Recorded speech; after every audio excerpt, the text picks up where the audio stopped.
আসসালামু আলাইকুম ভিউয়ার্স, আবার ওয়েলকাম করছি দা তাওহীদ শো ইউটিউব চ্যানেলে। আজকে তৈরি করে দেখাবো আমি একটি গাজর পিঠা। প্রথমে দেখুন, নারকেলটাকে আমি গরম মশলা দিয়ে চিনি দিয়ে ভালো করে রান্না করে নিচ্ছি গাজর ভিতরে পুরটা দেওয়ার জন্য। দেন স্টেপ বাই স্টেপ আমি দেখিয়ে দেবো আমি কিভাবে গাজর পিঠাটা তৈরি করছি। আশা করি সাথে থাকবেন। এটাকে ভালো করে পানি শুকিয়ে নিতে হবে।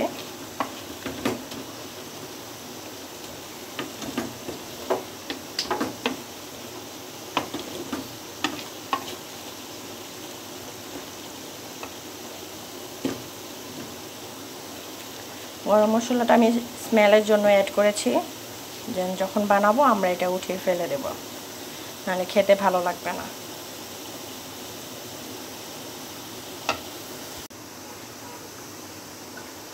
আমরা এখানে নারকেলটাকে আঠালো করার জন্য অল্প একটু আটা অ্যাড করব। নারকেলটা রান্না হয়ে যাওয়ার পর তাহলে আপনার নারকেলটা দিয়ে একটু করতে আমার খুব সুবিধা হবে। আটাটা না দিলে খুব ছাড়ালো হবে, আটাটা দিলে খুব আঠালো একটা পুর তৈরি হবে। অল্প একটু অ্যাড করবেন, বেশি না।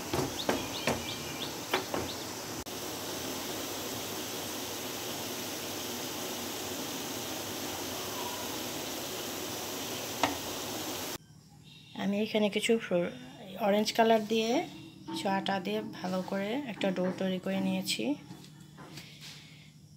এখানে নারকেলগুলোকে সুন্দর করে গাজরের শেপ করে নিয়েছি। এবার সুন্দর করে পাতলা করে রুটি বানিয়ে নেব।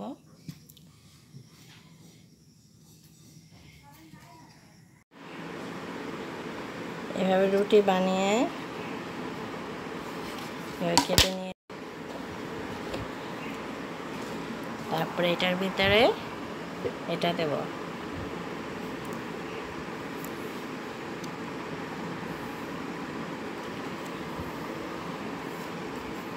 তারপরে এটাকে এভাবে ঘুরিয়ে পেঁচিয়ে নেব। এই যে আমার তৈরি হয়ে গেল আরেকটি গাজর। তারপরে একটু চামচ দিয়ে কেটে এই যে এখানে একটু করে নেব।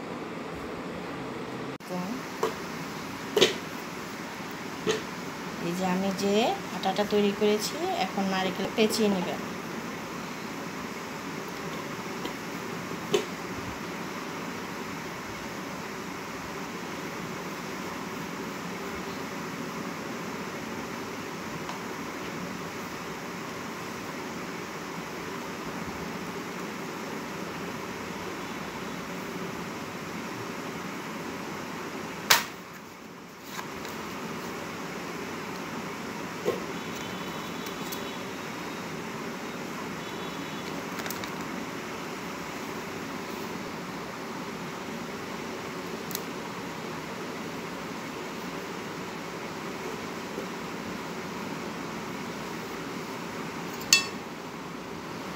তারপর চামচ দিয়ে এভাবে একটু একটু করে কেটে দেবেন গাজরের জন্য শেপ।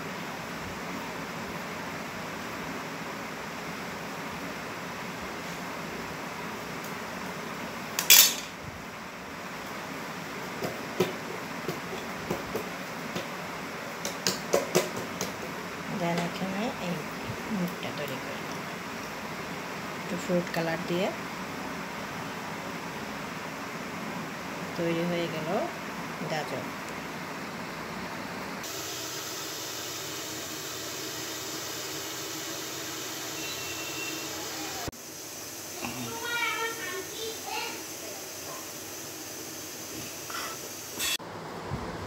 এই যে দেখুন, আমার তৈরি হয়ে গেল গাজর, এবং আমি কিছু মিষ্টি কুমড়ার শেপে বানিয়েছি, কিছু পাতার শেপে বানিয়েছি। দেন আমি এটাকে ভাপ দিয়েছি। দেখুন এটা ফাইনাল লুক। আশা করি ভিডিওটা আপনাদের ভালো লাগবে। ভিডিওটা ভালো লাগলে অবশ্যই লাইক করবেন।